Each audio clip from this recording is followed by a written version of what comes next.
저는 올해 70세가 된 이종수입니다. 아내 미영이와 함께 캘리포니아에서 45년을 살았어요. 요즘 매일 아침 커피를 마시며 창밖을 보는데 집 앞 도로가 또 공사 중이에요. 교통체증은 점점 심해지고 아파트 렌트비 올랐다는 소식만 들려오고 우리가 살던 동네도 많이 달라졌습니다. 그런데 지난달 아내가 갑자기 말했어요. 여보, 우리 하와이로 이사 가는 게 어떨까요? 처음엔 농담인 줄 알았습니다. 하지만 아내 표정이 진지했어요. 친구들은 다들 캘리포니아 떠나고 있고 의료비는 계속 오르고 우리도 이제 진짜 고민해 볼 때가 온 것 같아요. 사실 하와이는 우리에게 특별한 곳이에요. 45년 전 신혼여행도 하와이였고 결혼 25주년에도 갔었거든요. 아이들 다 키우고 나서도 5년마다 한 번씩은 꼭 가는 곳이었어요. 마우이의 그 석양, 와이키키 해변에서 듣던 파도 소리, 알로하 정신이라고 하죠. 그 따뜻한 인심들이 그리웠나 봅니다. 하지만 막상 이주를 생각하니까 걱정이 앞서더라고요. 70세에 새로운 곳으로 간다는 게 쉬운 일이겠어요? 더구나 하와이는 미국에서도 생활비가 가장 비싼 곳 중 하나라고 하니까요. 우선 현재 우리 상황부터 정리해 봤습니다. 저는 UC 어바인에서 35년간 경영학을 가르쳤어요. 5년 전에 정년퇴직했고 소셜 시큐리티는 월 $1,850, 교수 연금이 월 $2,200 나와요. 아내 미영이는 간호사였는데 아이들 키우느라 10년 정도 쉬었다가 다시 일했어요. 소셜 시큐리티가 월 $1,250, 작은 연금이 월 $600 정도 됩니다. 합치면 월 $5,900 정도 되는 셈이죠. 집은 1985년에 어바인에서 샀어요. 그때 $25만 달러였는데 지금은 부동산 중개인이 $140만 달러는 받을 거라고 하더라고요. 모기지는 10년 전에 다 갚았으니까 부담은 없어요. 다만 재산세가 연간 $16,000, HOA 비용이 월 $350, 홈 인슈런스가 연간 $2,800 정도 나가죠. 건강 상태는 나이에 비해서는 괜찮은 편이에요. 저는 혈압약 하나, 아내는 당뇨 초기라서 메트포민 복용하고 있고요. 메디케어 플러스 서플리먼트 보험까지 해서 월 $400 정도 의료보험료를 내고 있습니다. 이런 상황에서 하와이 이주를 진지하게 고려하게 된 건 지난 3월 친구 부부와 함께 오아후 여행을 갔을 때였어요. 이번엔 관광객이 아니라 거주자 관점에서 봤거든요. 알라모아나 지역 콘도들을 둘러보고 현지 한국 분들과도 이야기해보고 진짜 하와이에서 살면 어떨까 상상해봤어요. 가장 놀라운 건 생각보다 많은 한국 시니어분들이 계신다는 거였어요. 캘리포니아에서 은퇴 후 이주하신 분들이 꽤 많더라고요. 그분들 말씀으로는 날씨가 일정해서 에어컨 난방비 걱정 없고 스트레스도 덜하고 의료시설도 나쁘지 않다고 하시더라고요. 하지만 현실적인 문제들도 많았어요. 우선 주거비가 만만치 않았습니다. 우리가 관심 있게 본 알라모아나 근처 콘도는 2베드룸 2바스룸에 $80만 달러에서 $120만 달러 사이였어요. 우리 집을 팔면 충분히 살 수 있는 가격이긴 하지만 월 HOA 비용이 $800에서 $1,200까지 나가더라고요. 우리가 지금 내는 $350와는 비교가 안 되죠. 식료품비도 만만치 않았어요. 현지 마켓에서 가격을 보니까 우유 한 갤런이 $6, 빵 한 덩어리가 $5, 한국 식재료는 더 비잔나만 차이였어요. H마트에서 김치 한 포기가 $12더라고요.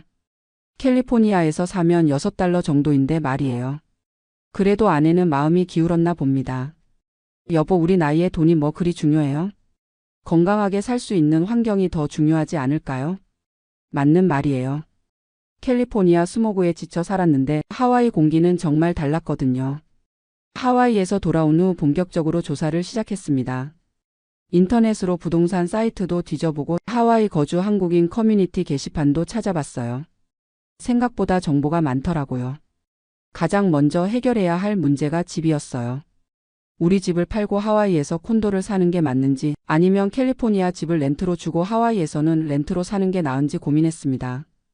부동산 에이전트와 상담해보니 우리 집 같은 경우 월 $4,200 정도 렌트 수입을 기대할 수 있다고 하더라고요. 세금이나 관리비 빼면 월 $3,000 정도 순수입이 될 것 같았어요.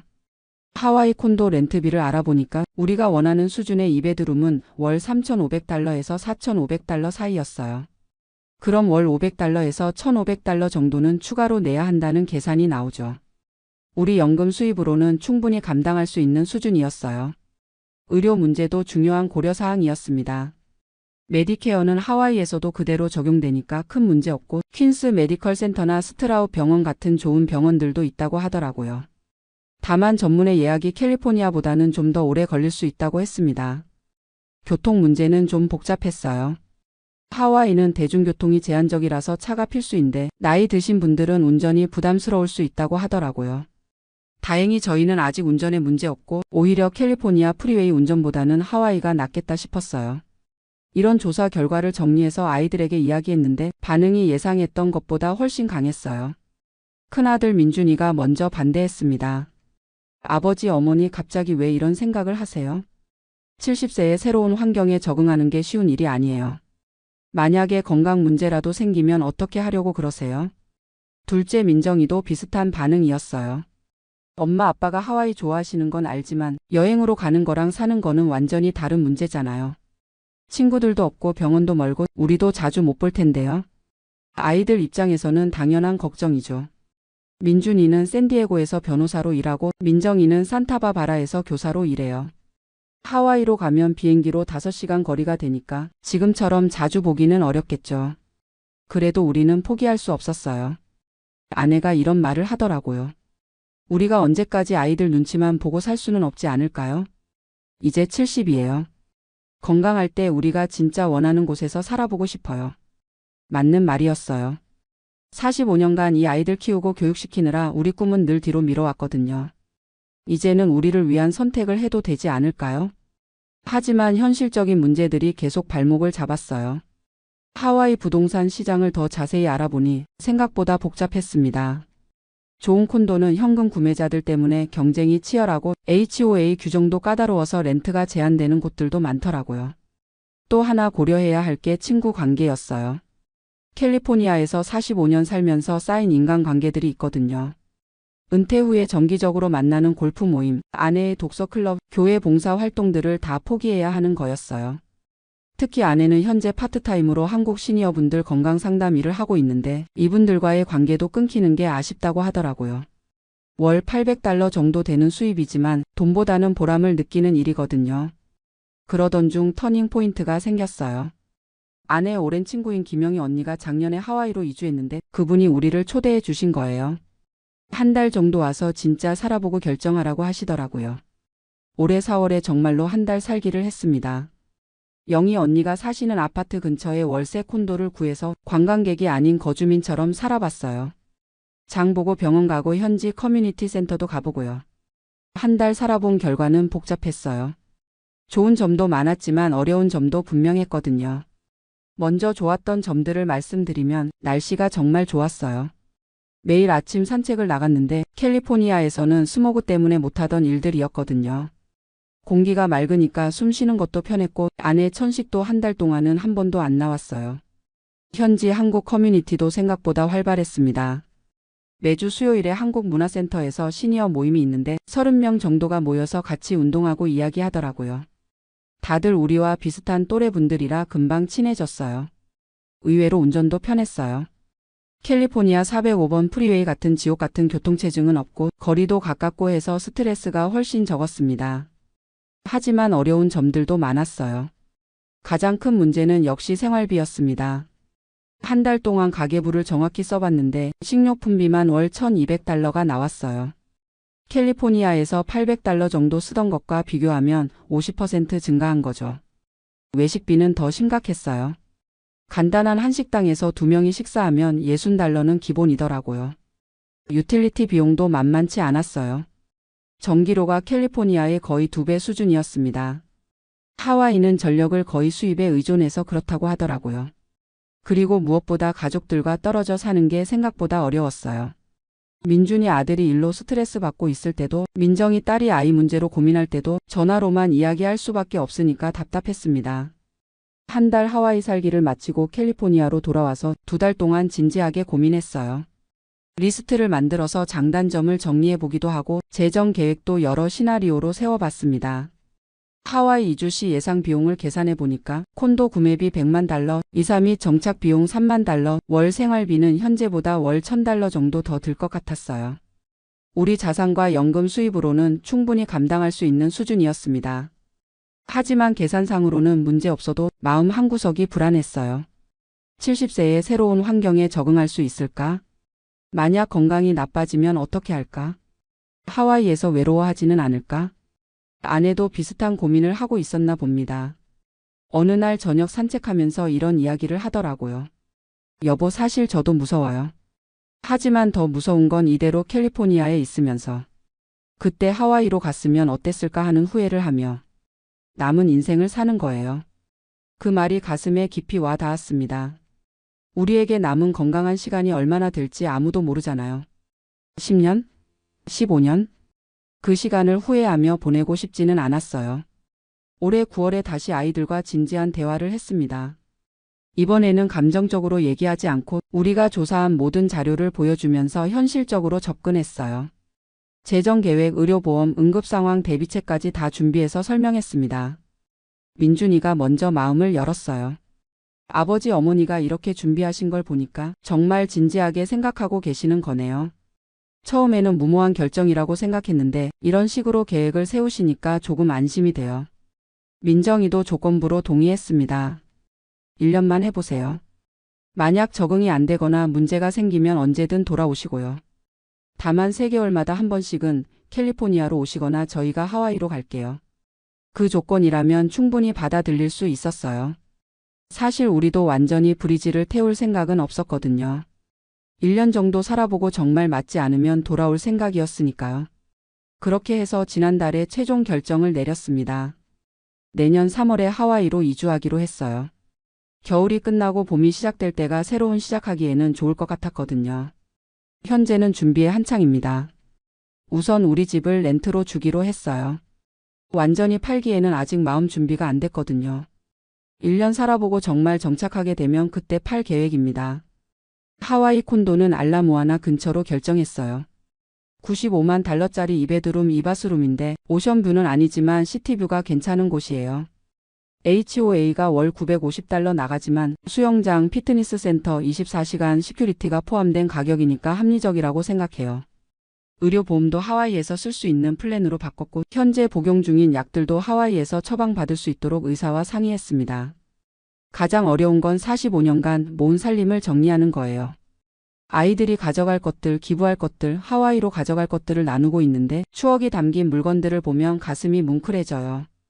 특히 아이들 어릴 때 사진들, 첫 번째 집에서 찍은 가족 사진, 저의 박사학위 논문, 아내가 간호사 시절 받은 표창장들, 이런 것들을 보면 지난 45년이 주마등처럼 스쳐 지나가요. 하지만 후회는 없어요. 우리가 이룬 것들, 아이들을 키운 기억들은 모두 우리 마음속에 있으니까요. 하와이로 가져가는 게 물건이 아니라 추억이죠. 친구들 반응은 다양해요. 부러워하는 분들도 있고 걱정하시는 분들도 있고 우리도 따라갈까 봐 하시는 분들도 계세요. 특히 골프 모임 친구 박철수 형은 1년 후에 어떻게 됐는지 꼭 알려달라고 하면서 잘 되면 우리도 고려해 보겠다고 하시더라고요. 요즘 들어 더 확신이 서요. 지난주에 아내와 함께 라구나 비치에 갔는데 예전만큼 아름답게 느껴지지 않더라고요. 사람들은 너무 많고 주차할 곳도 없고 바다도 예전만큼 깨끗하지 않고요. 반면 하와이 한 달 살 때 가던 카일로아 비치는 아직도 꿈에 나와요. 에메랄드빛 바다, 새하얀 모래, 야자수 그늘에서 책 읽던 평온한 시간들. 그런 곳에서 남은 인생을 보낼 수 있다면 얼마나 좋을까요? 물론 모든 게 장미빛일 거라고 생각하지는 않아요. 분명히 적응하기 어려운 부분들도 있을 거고 외로울 때도 있을 거고 캘리포니아가 그리울 때도 있겠죠. 하지만 그것도 새로운 인생의 한 부분이라고 생각해요. 70세에 새로운 모험을 시작한다는 것 자체가 얼마나 소중한 기회인가요? 어젯밤에 아내와 함께 하와이 이주 준비 리스트를 다시 점검했어요.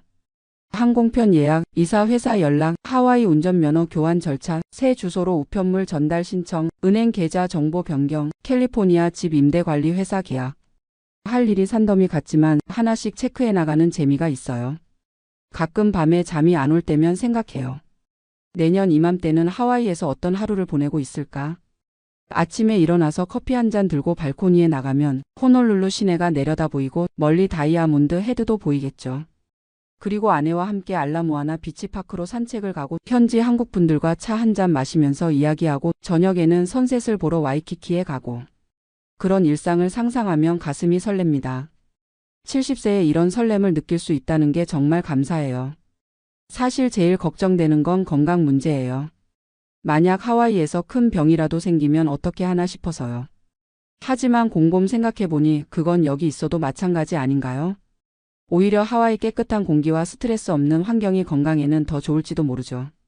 지난주에 하와이에 계시는 영희 언니께 전화했어요. 언니 혹시 후회하신 적 없으세요? 그랬더니 이런 대답을 하시더라고요. 후회? 왜 더 일찍 안 왔나 하는 후회는 있지. 캘리포니아에서 마지막 10년을 어떻게 살았는지 생각해봐. 교통체증에 스트레스 받고 집값 오른다고 불안해하고 범죄 뉴스 보면서 무서워하고. 여기서는 그런 걱정이 없어. 매일이 휴가 같아. 맞는 말씀이에요.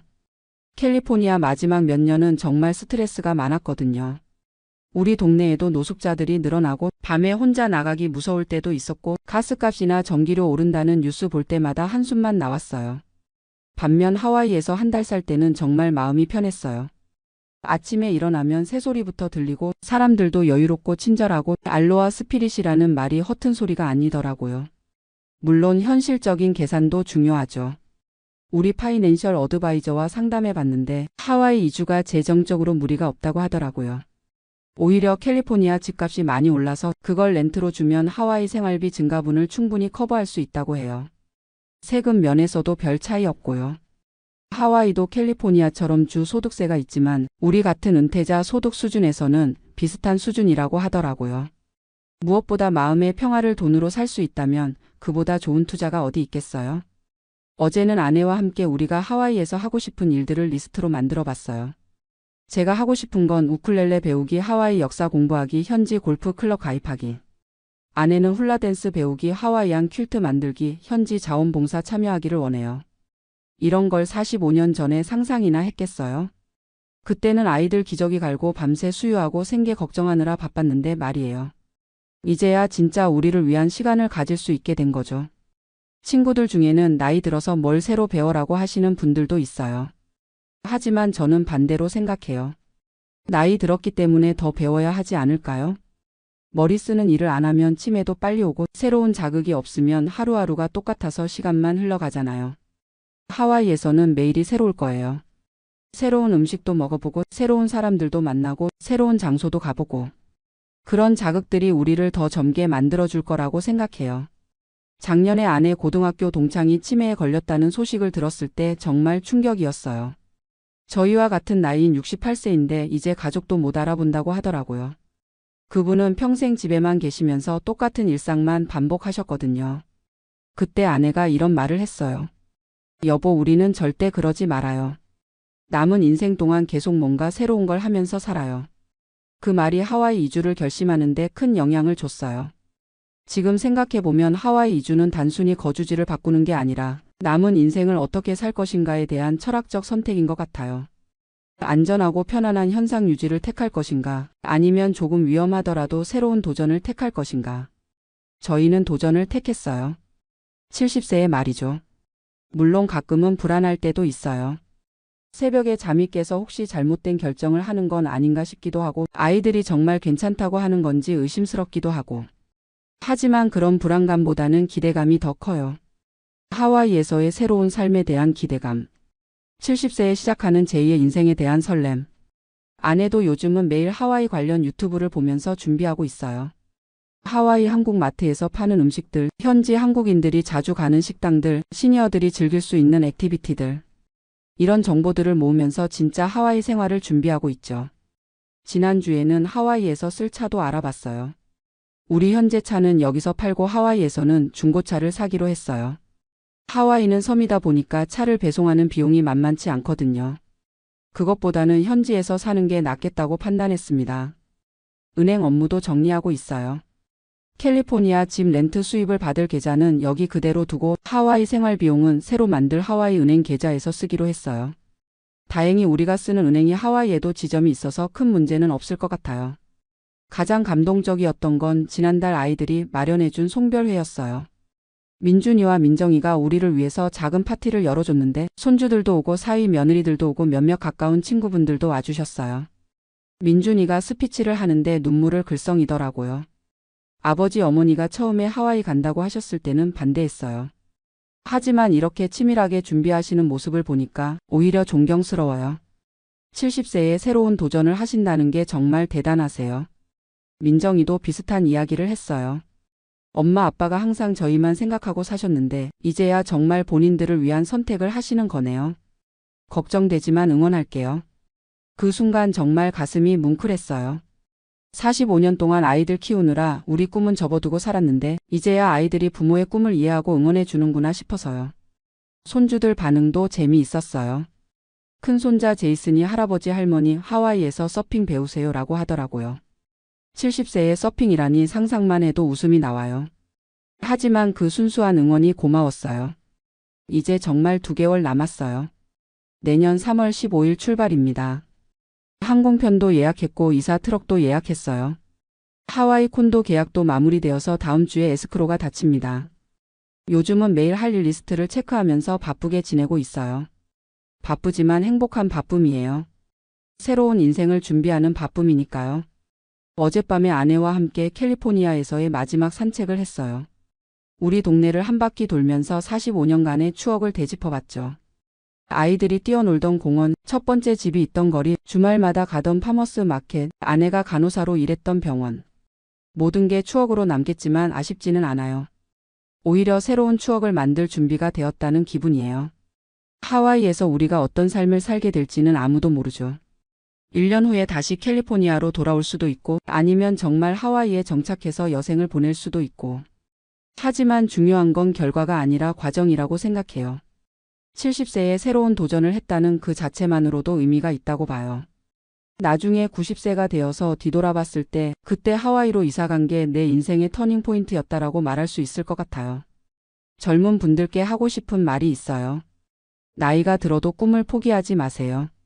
70세도 늦지 않아요. 건강하고 마음만 있다면 언제든 새로운 시작이 가능해요. 물론 신중해야 하고 현실적인 계획도 세워야 해요. 하지만 나이를 핑계로 꿈을 접어두지는 마세요. 저희가 하와이에서 새로운 인생 2막을 시작하는 것처럼 여러분도 언제든 새로운 도전을 할 수 있어요. 마지막으로 지금 이 순간 저희를 응원해 주시는 모든 분들께 감사드려요. 친구들, 가족들, 그리고 이 이야기를 들어주신 여러분까지. 여러분의 응원이 있어서 저희가 용기를 낼 수 있었어요. 내년 이맘때는 하와이에서 새로운 이야기로 찾아뵐게요. 70세 부부의 하와이 정착기 기대해 주세요. 알로하. 안녕하세요. 저는 올해 70세가 된 박정수라고 합니다. 미국에 온 지 벌써 40년이 넘었네요. 지금은 매달 소셜 시큐리티로 $1950를 받으며 혼자 살고 있습니다. 많은 분들이 궁금해 하시는 것 같아요. 미국에서 소셜 시큐리티만으로 어떻게 사는지, 실제로 얼마나 드는지, 어떤 것들이 힘든지 말이죠. 오늘은 제 솔직한 이야기를 들려드리려고 합니다. 화려하지도 않고 특별하지도 않은 그냥 평범한 한 노인의 미국 생활 이야기입니다. 매일 아침 6시에 일어납니다. 습관이란 게 참 무서운 것 같아요. 40년 넘게 새벽 5시 반에 일어나 출근 준비를 하던 몸이 은퇴한 지 5년이 지났는데도 여전히 일찍 깨어나거든요. 커피 한 잔 내려 마시면서 하루를 시작합니다. 커피는 코스트코에서 대용량으로 사요. 하루에 한 잔씩 마셔도 한 달에 $15 정도면 충분하거든요. 아침 식사는 간단합니다. 토스트 한 장에 땅콩버터 발라 먹거나 오트밀에 바나나 조각 넣어 먹거나 우유는 일주일에 1갤런씩 사는데 $3.50 정도 해요. 식료품비가 제일 큰 고민 중 하나입니다. 예전에는 별 생각 없이 장을 봤는데 이제는 정말 꼼꼼히 계산해야 해요. 한 달에 식료품으로 쓰는 돈이 대략 $300 정도입니다. 많다고 생각하실 수도 있지만 미국 물가를 생각하면 꽤 절약하는 편이에요. 항상 세일하는 것들 위주로 사고 쿠폰도 부지런히 모읍니다. 처음엔 쿠폰 오려서 장 보는 제 자신이 초라하게 느껴졌는데 이제는 당연한 일이 되었어요. 고기는 세일할 때 조금씩 사서 냉동실에 보관합니다. 닭고기가 파운드당 99센트일 때 사서 작은 팩으로 나누어 얼려두죠. 그러면 한 달 정도는 고기 걱정 안 해도 돼요. 야채는 주로 한국 마켓에서 사는데 가끔 동네 시니어 센터에서 무료로 나누어 주는 것도 받아옵니다. 처음엔 자존심이 상했지만 이제는 그런 것도 하나의 복지라고 생각해요. 제가 살고 있는 곳은 로스앤젤레스 근교의 작은 아파트입니다. 원룸이고 월세가 $1,200예요. 소셜 시큐리티의 절반 이상이 집세로 나가는 셈이죠. 사실 더 싼 곳으로 이사를 생각해 봤는데 여기가 한국 마켓이나 병원 가기에 편해서 그냥 있어요. 차도 없고 대중교통으로만 다니니까 위치가 중요하거든요. 차는 3년 전에 팔았습니다. 유지비가 만만치 않더라고요. 보험료, 기름과 수리비까지 생각하면 한 달에 $400는 좋게 나갔어요. 소셜 시큐리티의 20%를 차에 쓸 수는 없잖아요. 대신 버스와 지하철을 이용합니다. 시니어 할인이 있어서 한 달에 $20면 충분해요. 처음엔 불편했지만 이제는 익숙해졌고 오히려 책도 읽고 음악도 들을 수 있어서 좋아요. 의료비는 정말 감사하게도 메디케어 덕분에 그나마 견딜만 합니다. 파트 A는 무료고 파트 B로 한 달에 $175 정도 내요. 여기에 메디갭 보험까지 해서 월 $250 정도가 의료보험료로 나가죠. 그래도 모든 의료비가 다 커버되는 건 아니에요. 치과는 별도고 안경도 따로예요. 지난달에 혈압약을 바꿨는데 새 약이 한 달에 $80 더 비싸더라고요. 이런 것들이 차곡차곡 쌓이면 부담이 만만치 않아요. 그래서 항상 제네릭 약품을 쓰려고 하고 정말 필요한 검사가 아니면 미루기도 해요. 옷은 거의 사지 않습니다. 구질이나 세일베이션 아미에서 가끔 필요한 것만 사요. 셔츠 하나에 $5, 바지 하나에 $8 정도면 상태 좋은 걸 살 수 있어요. 새 옷 살 돈으로 일주일치 식료품을 사는 게 더 현실적이거든요. 전기요금은 여름이 제일 무서워요. 에어컨을 틀면 한 달에 $200도 나올 수 있거든요. 그래서 낮에는 도서관이나 쇼핑몰에서 시간을 보내요. 어차피 집에 혼자 있어도 할 일이 별로 없으니까요. 겨울에는 난방비 때문에 고민이에요. 히터를 최대한 아껴 쓰려고 하는데 그러다 보니 감기 걸릴까봐 걱정되기도 하고요. 이불 2장 덮고 자는 게 일상이 됐어요. 휴대폰 요금은 한 달에 $30짜리 최저가 플랜을 써요. 인터넷은 집에서 월 $50, 케이블은 끊었습니다. 요즘은 유튜브나 넷플릭스만 봐도 충분하더라고요. 외식은 정말 특별한 날에만 해요. 한 달에 한 번 정도 한국 식당에서 $20짜리 정식을 먹는 게 전부예요. 그것도 쿠폰이 있을 때나 할인 시간대에 가죠. 사실 이런 생활이 처음엔 정말 힘들었어요. 평생 열심히 일했는데 노년에 이렇게 돈 계산하며 살아야 한다니. 특히 자식들 앞에서는 티를 내지 않으려고 해요. 아들이 가끔 전화해서 돈 필요한 거 없어? 라고 물으면 괜찮다, 충분히 있다고 대답하죠. 자식들도 각자 살기 힘든데 부담 주고 싶지 않거든요. 하지만 정말 어려울 때는 있어요. 지난해 에어컨이 고장 났을 때 수리비가 $400나 나왔어요. 그달은 식료품비를 절반으로 줄여야 했죠. 그때 정말 막막했어요. 아들한테 말할까도 생각했지만 결국 혼자 해결했어요. 한 달 동안 라면이랑 계란으로 버텼거든요. 그런데 이상하게도 그 시간이 지나고 나니까 뭔가 더 강해진 기분이 들더라고요. 아, 나도 이 정도는 할 수 있구나 하는 자신감이 생겼어요. 이제는 나름의 노하우도 생겼어요. 도서관에서 신문도 보고 책도 빌려보고 무료 와이파이도 쓸 수 있으니까 좋아요. 시니어 센터에서 하는 프로그램에도 참여해요. 요가 클래스는 한 달에 $10, 영어 회화 모임은 무료예요. 혼자 있는 시간이 줄어들어서 정신 건강에도 좋고요. 한국 마켓에서 할인 쿠폰도 부지런히 모아요. 10% 할인이라도 큰 도움이 되거든요.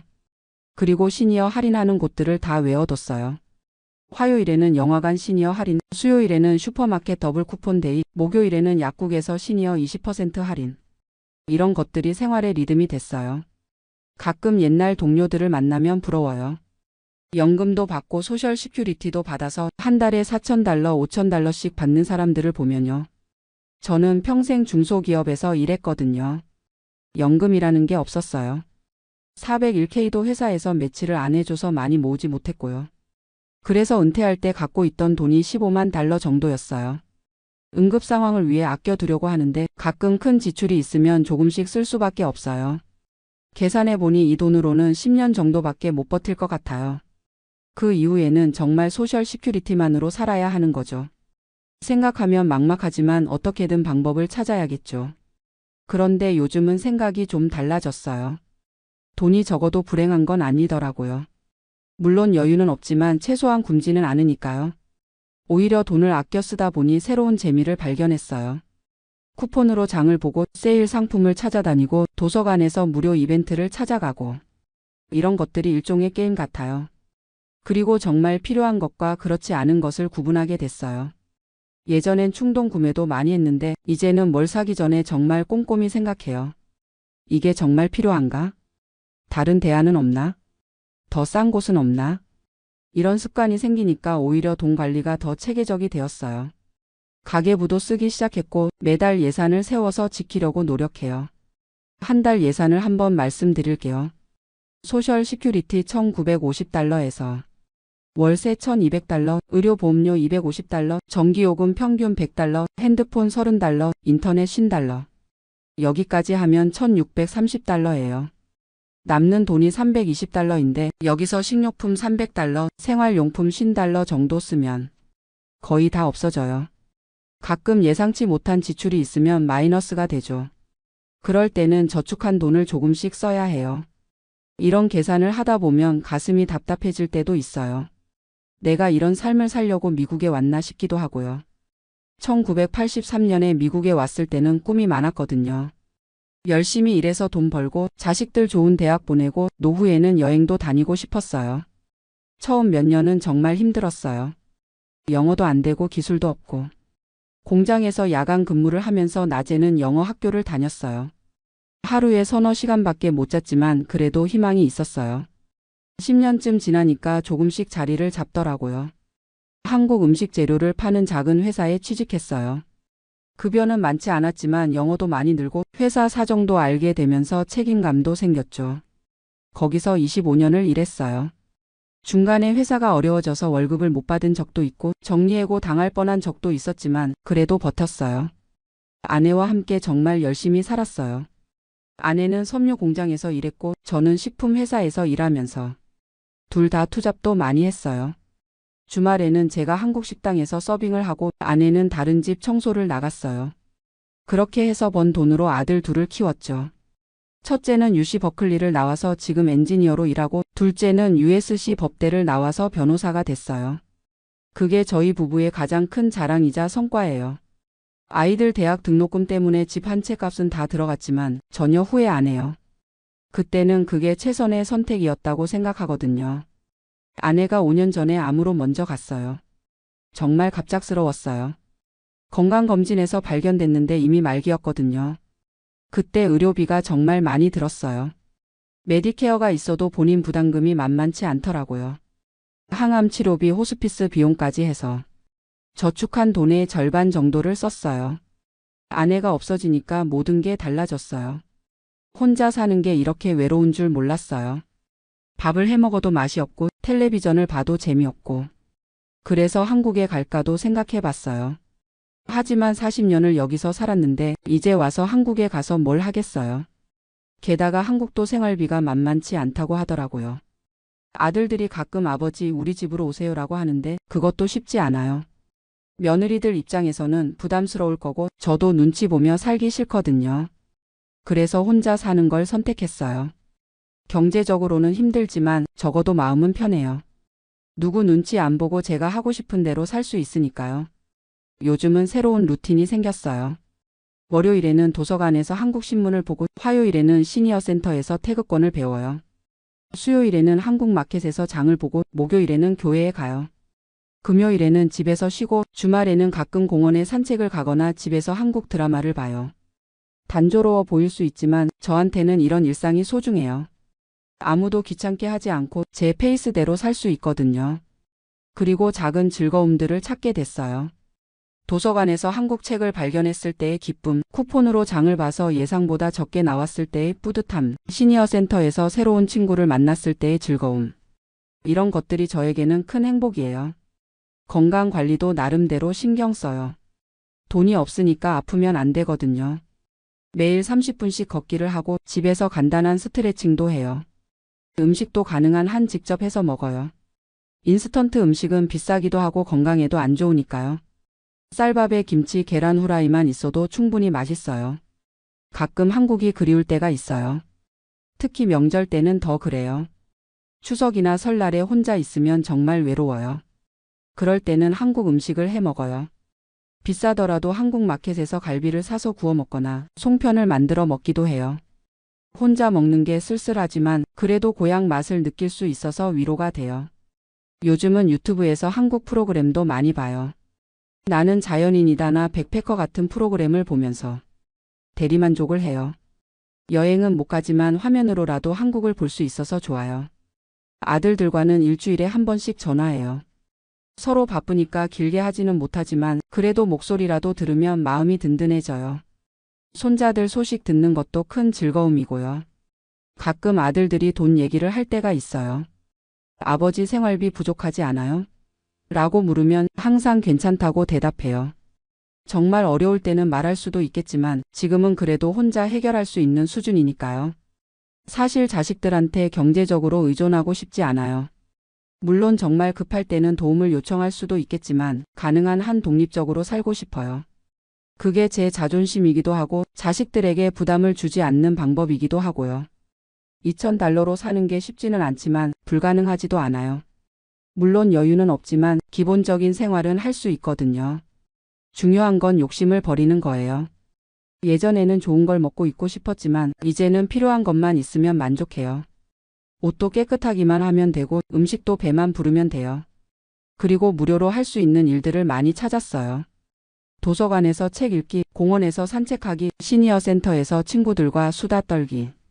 돈 안 들이고도 즐겁게 보낼 수 있는 일들이 생각보다 많더라고요. 계절이 바뀔 때마다 새로운 계획을 세워요. 여름에는 에어컨비 절약하기, 겨울에는 난방비 아끼기, 봄에는 공원에서 시간 많이 보내기. 이런 작은 목표들이 생활의 리듬을 만들어줘요. 혹시 저와 비슷한 상황에 계신 분들이 있다면 너무 절망하지 마세요. 물론 쉽지 않지만 방법은 있어요. 가장 중요한 건 정확한 가계부를 쓰는 거예요.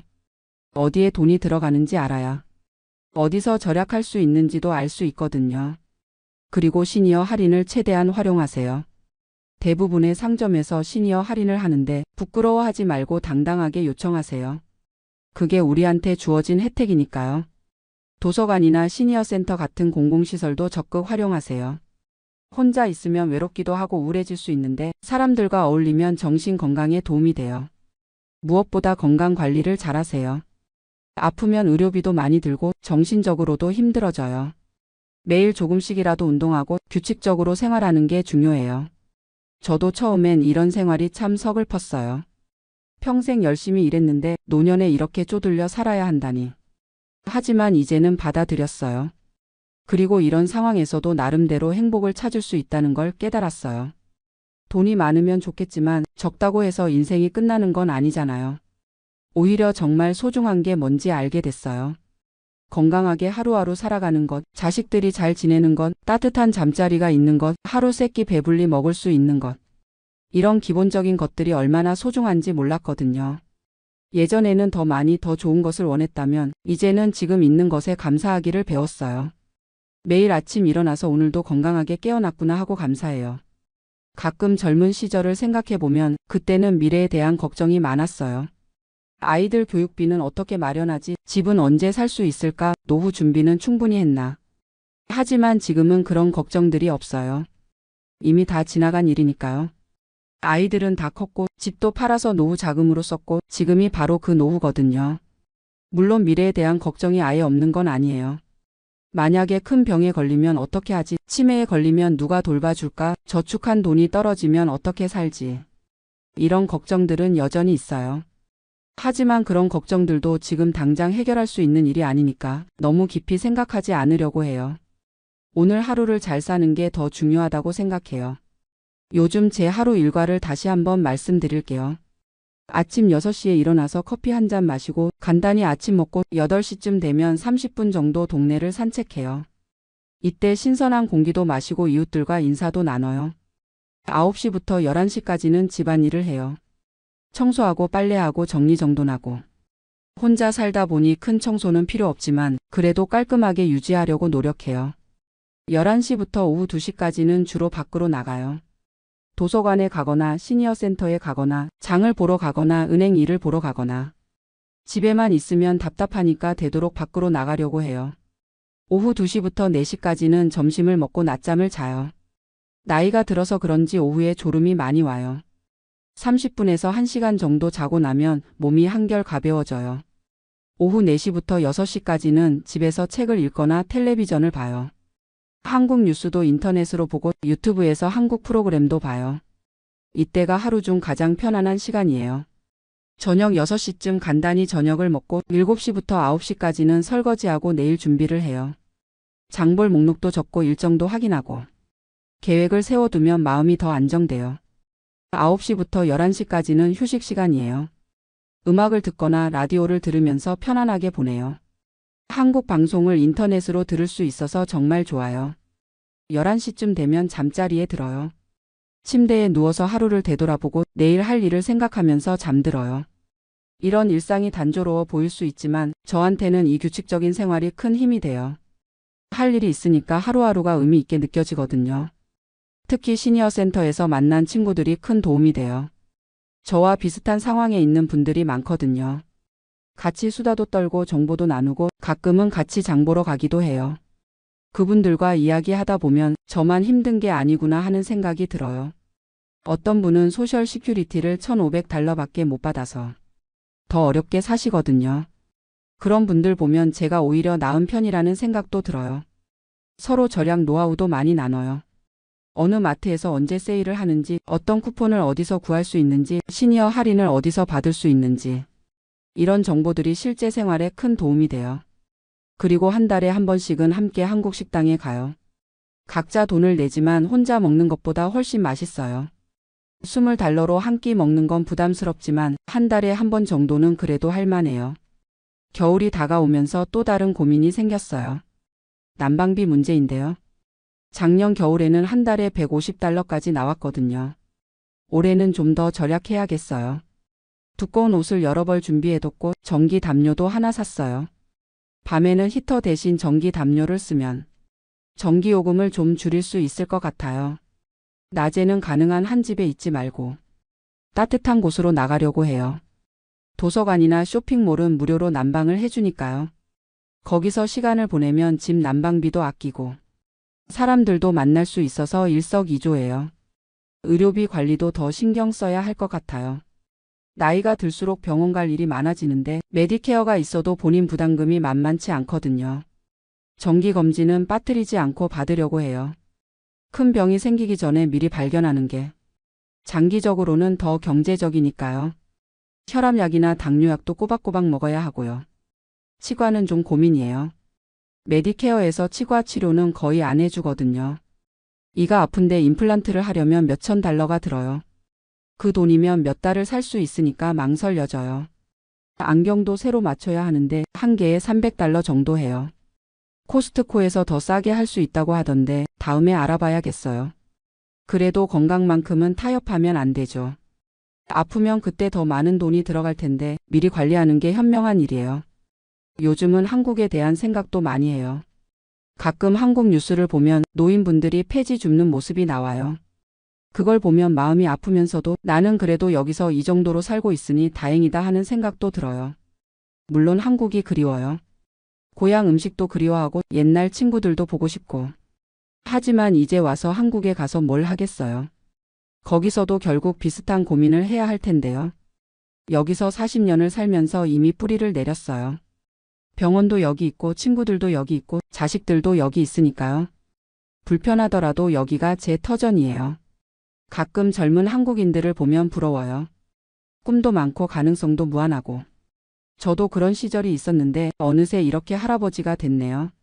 하지만 후회는 안 해요.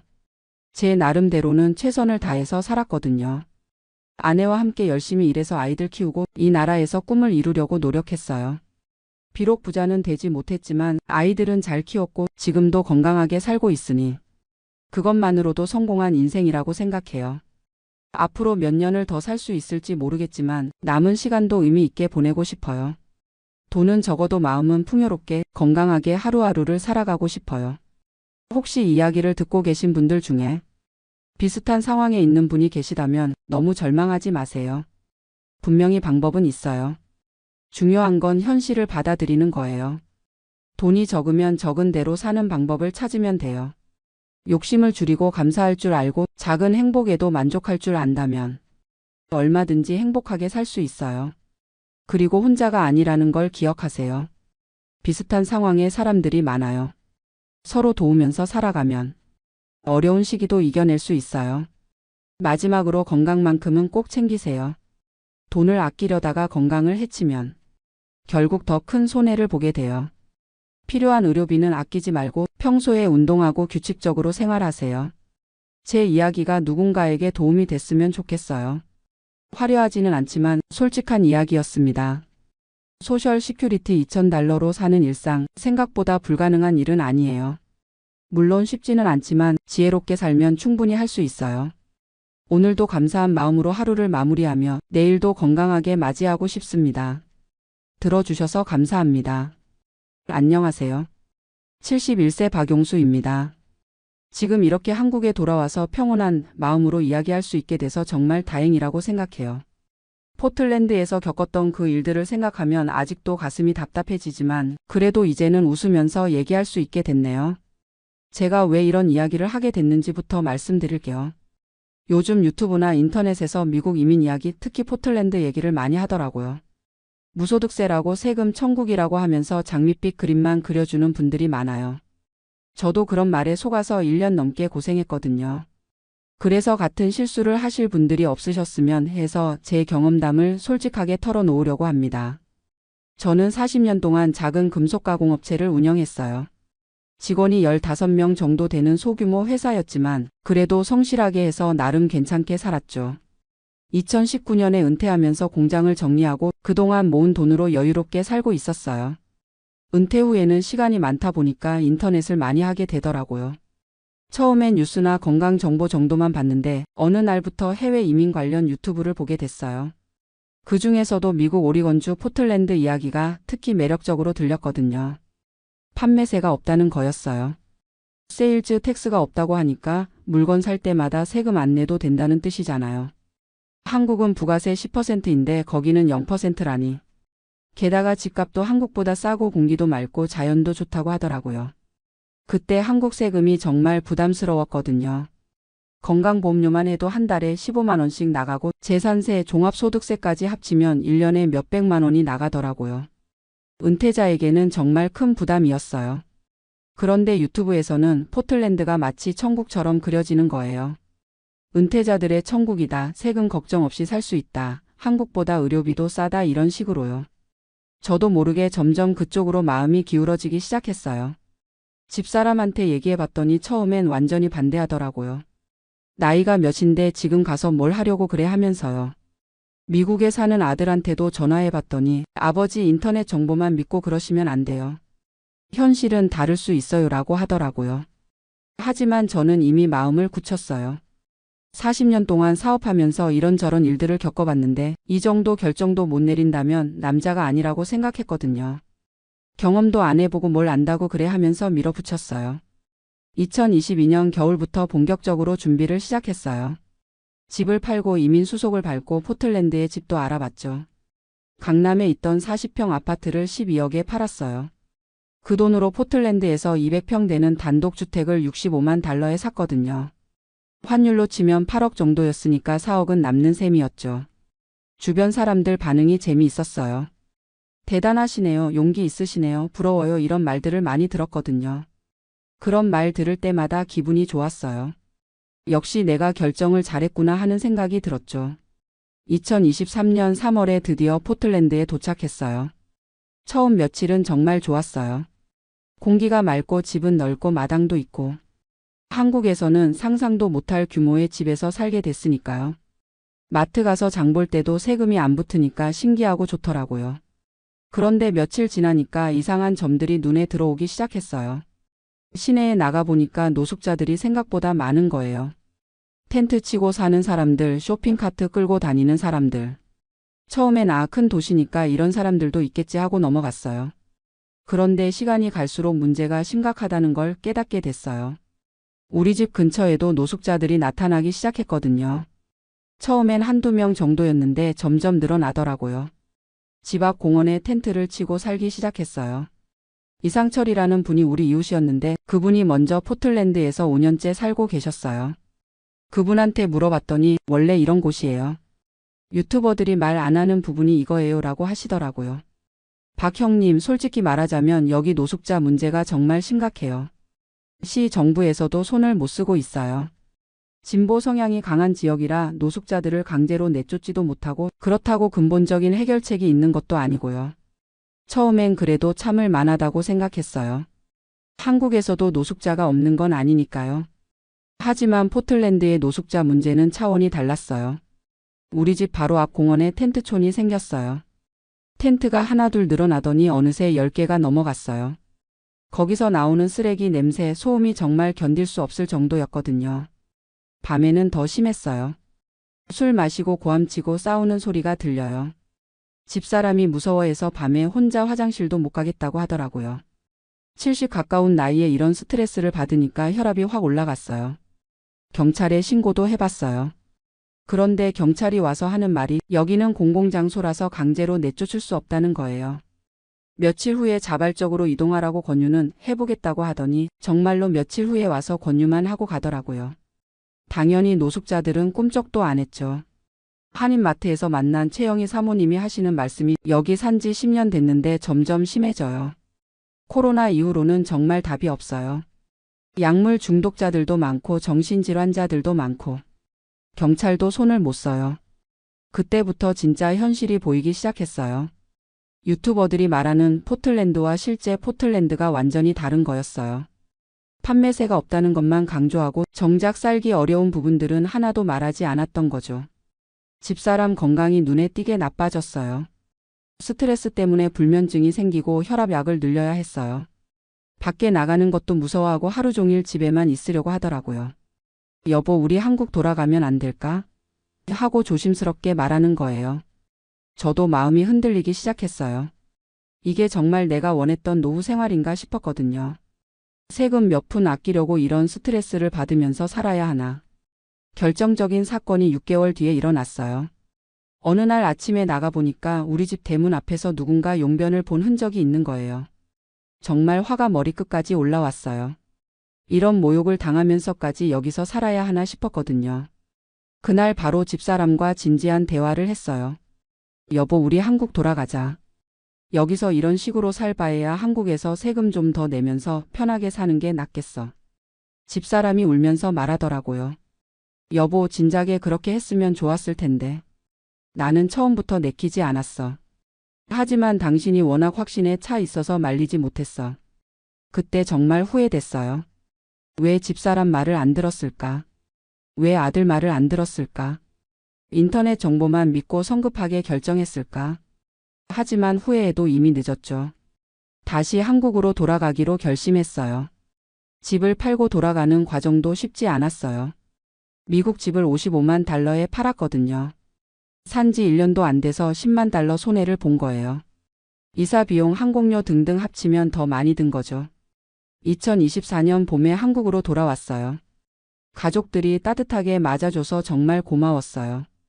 아버지, 경험해 보신 것 자체가 대단한 거예요 라고 하면서 전혀 구박하지 않더라고요.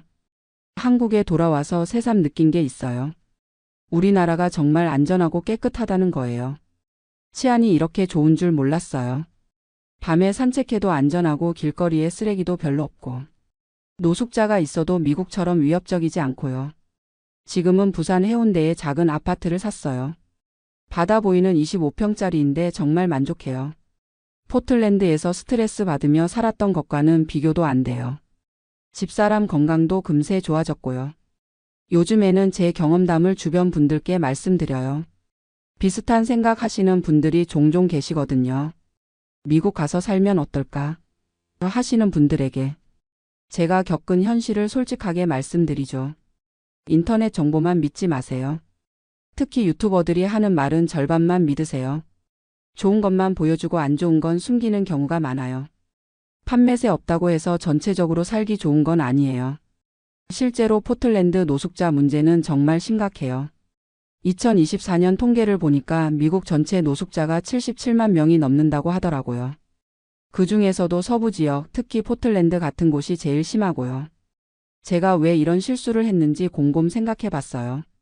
나이가 들면서 판단력이 흐려진 것도 있고 인터넷 정보를 너무 맹신한 것도 있고 무엇보다 현실을 제대로 알아보지 않고 결정한 게 가장 큰 문제였어요.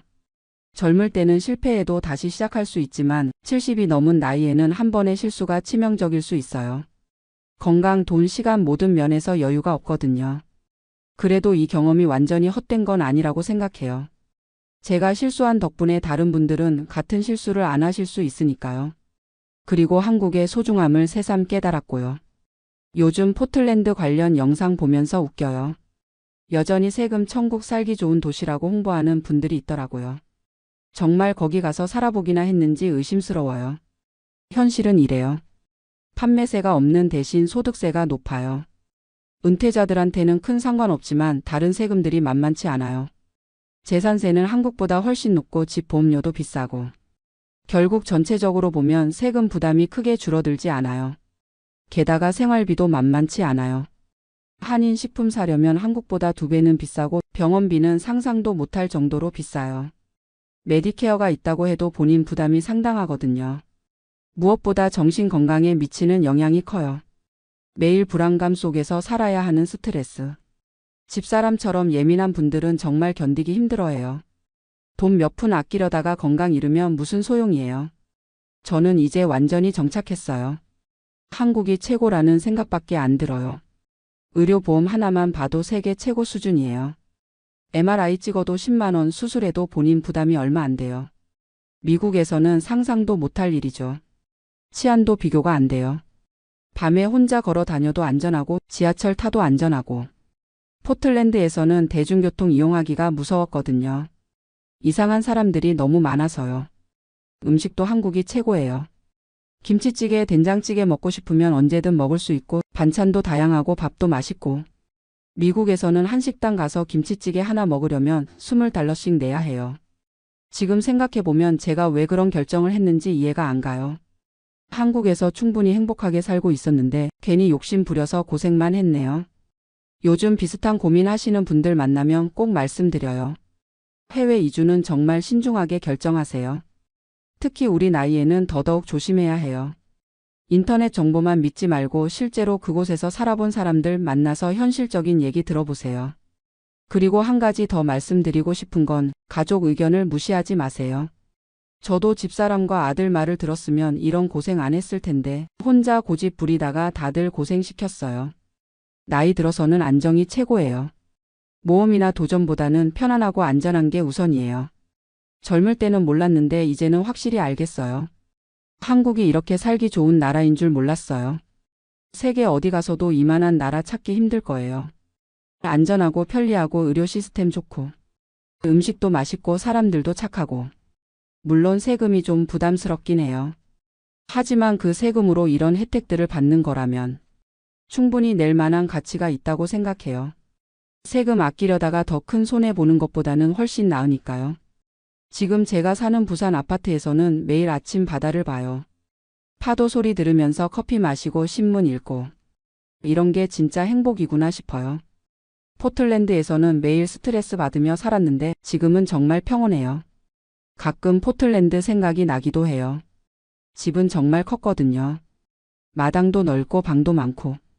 하지만 집이 크다고 행복한 건 아니더라고요. 안전하고 편안한 작은 집이 불안한 큰 집보다 훨씬 나아요. 요즘에는 손주들이 자주 놀러 와요. 할아버지 미국 어땠어? 하고 물어보면 할아버지가 바보 같은 짓 했다고 솔직하게 말해줘요. 너희들은 나중에 이런 실수하지 말라고요. 젊은 분들한테도 말씀드리고 싶어요. 부모님이 이런 생각하시면 말려드리세요. 저희 세대는 인터넷 정보 판별하는 능력이 부족해요. 좋은 말만 들리면 쉽게 현혹되거든요. 특히 유튜브 이민 관련 채널들 조심하세요. 광고 수익 때문에 좋은 얘기만 하는 경우가 많아요. 진짜 현실은 전혀 다를 수 있거든요. 제가 이렇게 긴 얘기를 하는 이유는 같은 실수하시는 분들이 없었으면 해서예요. 1년 넘게 고생한 경험이 헛되지 않으려면 누군가에게는 도움이 되어야 한다고 생각해요. 마지막으로 한 말씀 더 드리면 나이 들어서는 현상 유지가 최고예요. 괜히 큰 변화 주려다가 더 힘들어질 수 있어요. 지금 있는 자리에서 만족하며 사는 게 진짜 지혜예요. 포틀랜드 무소득세에 현혹되지 마세요. 그 뒤에 숨어 있는 현실을 모르면 쟤처럼 고생하게 됩니다. 인터넷 정보만 믿지 말고 가족 의견 들으시고 신중하게 결정하시기 바랍니다. 한국이 정말 좋은 나라예요. 이제야 확실히 알겠어요. 여러분도 함부로 떠나려고 하지 마시고 지금 있는 곳에서 행복 찾으시기 바랍니다. 감사합니다.